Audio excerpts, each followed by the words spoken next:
बातमी आहे नांगरे पाटलांबद्दलची, मात्र त्यावर निर्माण झालेल्या राजकीय घमासानाची। विश्वास नांगरे पाटलांनी संघाचं कौतुक केलेलं होतं आणि त्यावरून विरोधकांनी आता त्यांना लक्ष्य करायला सुरुवात केलेली असतानाच आता यावरून मंत्री चंद्रकांत पाटील यांनी नांगरे पाटलांना थेट संघाच्या शाखेत यावं असं आवाहनच केलेलं आहे। तर दुसरीकडे उद्धव ठाकरेंनी देखील नांगरे पाटलांनी शिवसेनेच्या शाखेत यावं असा टोला हाणलाय। नांगरे पाटलांचा व्हिडिओ सोशल मीडियावर व्हायरल झाल्यानंतर राज ठाकरेंनी फेसबुक पोस्टद्वारे त्यांचा खरपूस समाचार घेतला होता। विश्वास नांगरे पाटलांना अचानक दुहेरी निष्ठा दाखवण्याची इच्छा झाल्याचं दिसतंय, अशा शब्दात राज ठाकरेंनी त्यांच्यावर निशाणा साधला होता। एका हिंदू संमेलनात संघ आणि त्याचे संस्थापक डॉक्टर केशव बळीराम हेडगेवार यांच्या कार्याचा गौरव करतानाचा नांगरे पाटलांचा व्हिडिओ व्हायरल झाला होता।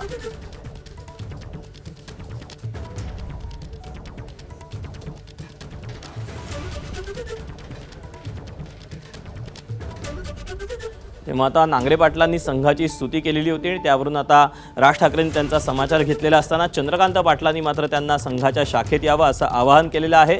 तर नांगरे पाटलांनी शिवसेनेच्या शाखेत देखील यावं असं उद्धव ठाकरे यांनी म्हटलेलं आहे। विश्वास नांगरे पाटील हे सध्या नागपूरचे नवनियुक्त पोलीस आयुक्त आहेत आणि एका कार्यक्रमामध्ये त्यांनी जे वक्तव्य केलं होतं त्याचा व्हिडिओ सध्या मोठ्या प्रमाणात व्हायरल देखील होतोय।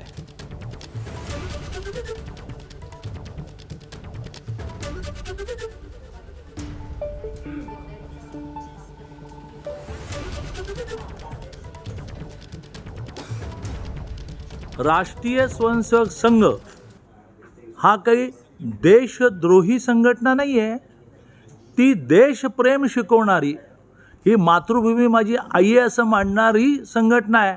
आम्ही स्वयंसेवक आहोत, आम्ही वर्षाच्या 6 उत्सवाला जातो, आम्ही दंड घेऊन संचलनात उतरतो। What wrong? मला काहीच कळत नाही। विश्वास नांगरे पाटीलने यांना पण सुचवेन की तुम्ही संघाच्या शाखेत जा म्हणून, संस्कार मिळतात, शिस्त मिळते। आणि या मॅडमना असं सुचवेन की संघाची जी राष्ट्रसेविका समिती आहे त्या शाखेत जा, बहुत संस्कार मिळते। विश्वास नांगरे पाटील संघाच्या कार्यक्रमात जातात, यात काही चुकीचं नाही। विश्वास नांगरे पाटील गेले होते, चंद्रकांत पाटील यांनी विश्वास नांगरे यांचं समर्थन केलं आहे शाखेमध्ये जाण्याचं। हे करताना त्यांनी असं सांगितलंय की संघावर 3 वेळा बंदी आणायचा प्रयत्न केला, ही देशद्रोही संघटना नाही, नागरिकांनी शाखेमध्ये जावं। पण मग नांगरे पाटलांनी शिवसेनेच्याही शाखेत यावं।